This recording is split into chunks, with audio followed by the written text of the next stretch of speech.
Here's the brief news from the world over this week.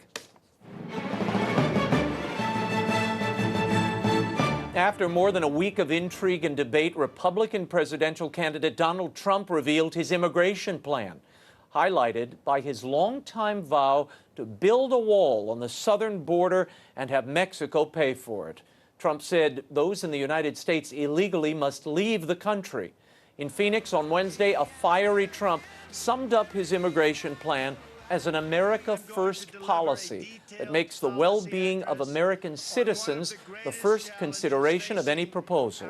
Trump, however, did not detail, as part of his 10-point plan, when or how the estimated 11 million undocumented immigrants would be deported, other than saying that dangerous criminals would be quickly deported on his first day of office. Anyone here illegally would have to return to the nation of origin before applying for U.S. citizenship. Watch this. We will break the cycle of amnesty and illegal immigration. We will break the cycle. There will be no amnesty. People will know that you can't just smuggle in, hunker down, and wait to be legalized. Not going to work that way. Those days are over. The speech came at the end of a whirlwind day that included a meeting with Mexican President Enrique Peña Nieto in Mexico City. After an hour-long meeting, Trump lauded both Nieto and the Mexican people. He then outlined 5 common goals with the Mexican president, including improving economic ties between the countries and stopping the illegal flow of drugs, weapons, and migrants across the U.S.-Mexican border. Hillary Clinton dismissed Trump's Mexico visit as a photo op. Meanwhile, email trouble for Hillary Clinton continued this week. During a federal court hearing, the U.S. State Department revealed that dozens of Clinton emails related to the 2012 attack on U.S. compounds in Benghazi are among the previously undisclosed emails found by the FBI during its recent investigation of the Secretary of State. According to government lawyers, 30 emails were not included among the 55,000 pages previously disclosed by Ms. Clinton. Clinton previously said that she withheld and deleted only personal emails not related to her duties as Secretary of State. The State Department lawyer said it would need until the end of September to review the 30 emails and redact potentially classified information before they're released to the public. In a separate development, multiple news organizations are reporting that Clinton had continued sending classified information months after leaving the State Department. In 2013, Clinton had emailed diplomats and her top aides from her personal account concerning a 2009 agreement with the United Arab Emirates dealing with nuclear technology and information sharing. That email was obtained by the Republican National Committee through a Freedom of Information Act request. It was heavily redacted by the State Department since it contains classified information. And in other news, the afterglow of the 2016 Rio Olympics has quickly faded. On Wednesday, Brazil's president, Dilma Rousseff, was impeached and removed from office on charges of manipulating the federal budget in an effort to conceal the nation's mounting economic problems. Rousseff, who was first elected in 2010, had seen her support diminish in the public as well as in Congress as a result of the worst economic decline in decades, government paralysis, and a massive bribery scandal that has implicated almost all the major parties in the country didn't help matters. The 61-20 Senate vote puts an end to 13 years of a coalition government headed by the leftist Workers' Party. Brazil's former vice president was sworn in as an interim president. He has promised a new era for Brazil. And the Church of England may be nearing a formal split over homosexuality and gay marriage. The leaders of a dozen or so Anglican parishes in southeast England are meeting this week to discuss concerns. They claim that church teaching is being ignored on these hot-button issues. The organizers of the gathering come from a conservative evangelical wing of Anglicanism and say they're forming embryonic structures should they decide to break away from the Church of England altogether. We'll continue to follow this story. And 19 years after her death, the much-anticipated canonization of Mother Teresa of Calcutta is this Sunday. Born Agnes Gonja Biaju in 1910 in present-day Macedonia, Mother Teresa joined the Loreto Sisters in 1928. She later established the Missionaries of Charity in 1950 to provide care and comfort for the needy, dying, sick, and what she called the poorest of the poor. And that they have done via roughly 600 orphanages, soup kitchens, homeless shelters, and clinics all over the globe. The order now has more than 130 houses and nearly 4,000 nuns. Mother Teresa won admirers around the world for her joy-filled dedication to the poor. Her accolades and honors are numerous, including the Nobel Peace Prize in 1979. Joining us by phone to discuss the Mother Teresa he knew is president of Ave Maria University and longtime friend and general counsel to Mother Teresa, Jim Toohey. Jim, thanks for being with us.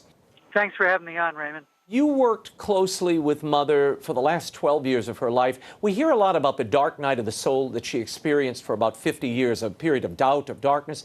But that's not the Mother you knew. No, she was so cheerful and focused and so alive with life. You thought she was getting all the consolation that saints get. And so, yeah, the Mother we knew loved her sisters so much. She loved to laugh.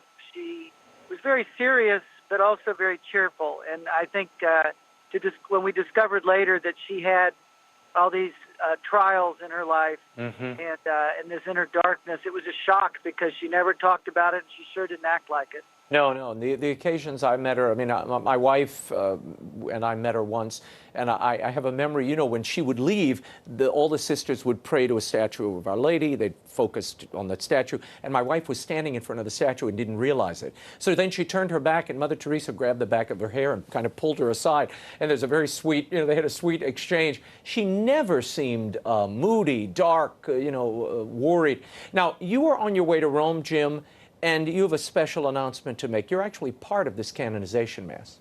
Well, yeah, I mean, it was very kind of the Sisters, the Missionaries of Charity, and I'm happy for Ave Maria University because we have this project that helps a new generation learn about Mother.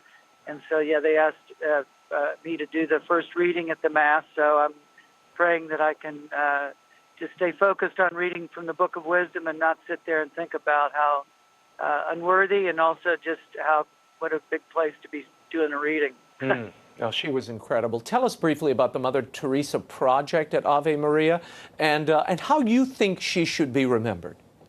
Well, the project is just introducing a new generation of Catholic young people to who she was. So they study her life at our university, and then they go out to Immokalee, which is a farm worker community near our campus, and go and put into practice the lessons they learned from Mother. So to go provide compassionate care to farm worker children and to the families that are quite poor.